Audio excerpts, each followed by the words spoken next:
आलेल्या सर्व मान्यवरांना विनंती आहे की भोजन केल्याशिवाय कोणी जायचं नाहीये.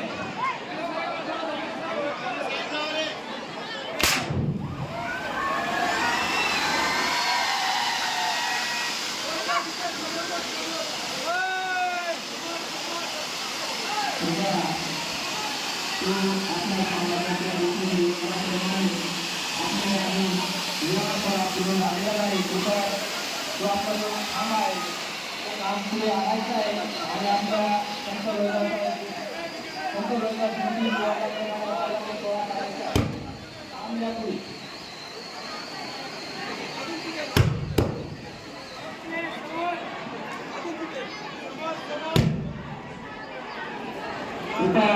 शांतता आणि आलेल्या सर्व मान्यवरांना एक विनंती आहे.